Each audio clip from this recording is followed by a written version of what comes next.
Hi, I want to introduce you to Coaching for Careers Personal and Career Management Cycle.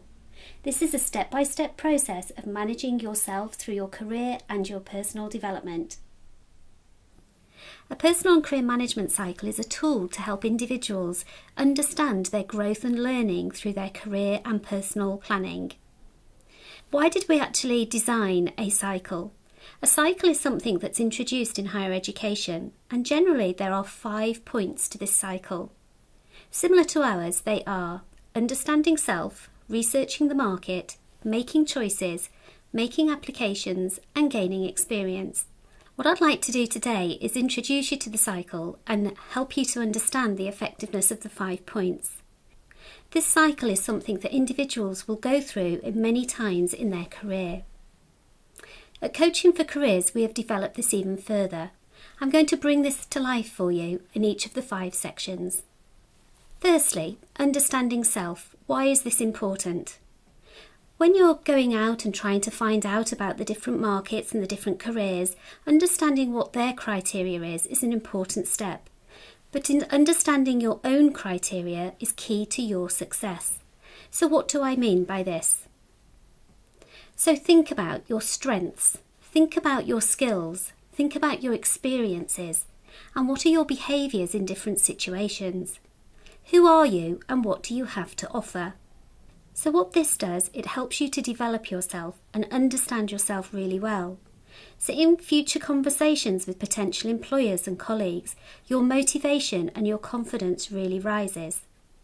So understanding self, utilising self-assessment tools such as Realise 2 or MBTI or any of the self-assessment tools on our online resources can help you really raise your self-awareness. So understanding self is the foundation of your personal and career management. Secondly, researching the market. Why is this important?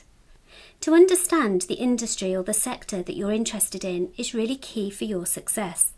So researching the market, generally what you're doing is working on your commercial awareness. You've done your understanding self work, so you understand your criteria and what you want.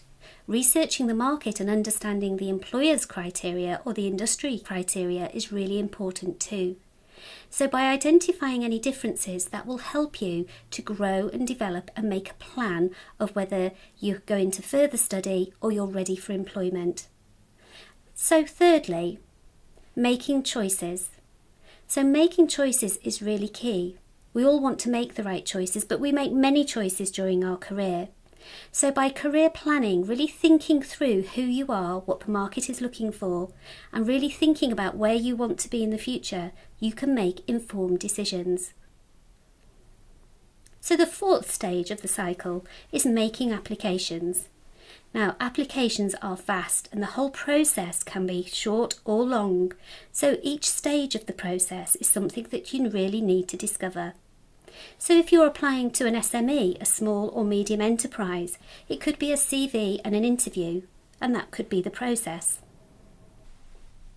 If you're applying to a larger organisation, for example a graduate scheme or direct hire, there could be a larger process that you have to go through. So making applications could include having a cover letter, a CV, doing application forms. At interviews, they're wanting you to really demonstrate your competency. And at assessment centres, they want to see you perform. So having done your self-assessment work, your understanding self and researching your market and making good choices, your application process becomes really, really tailored. A tailored application is key for future recruitment. Recruiters know how passionate you are about the position and how much work you've done. So the previous work will be included in your cover letters, be included in your CVs and in your conversations moving forward. So now let's see, you've done the 4 stages, we're now gaining experience. Now that experience could be through job, could be through work experience, could be through job shadowing or even doing volunteer work. So depending on what your goal was, whether it's going into education or to work or to transition to a new area, you may consider different ways of gaining experience. As well as gaining that experience, you'll be then thinking about your future. So traditionally, after 18 months to 2 years, we as individuals start to look ahead, look at promotion, look at doing something different.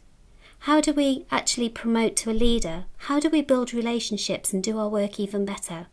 So we're then moving back to the top of the cycle, and we're utilising our leadership skills in strategic thinking and relationship management. And we're then considering our next stage of our career. And then we start again, understanding who we are now. So if you want to discuss any stage of this cycle with anybody, we look forward to hearing from you.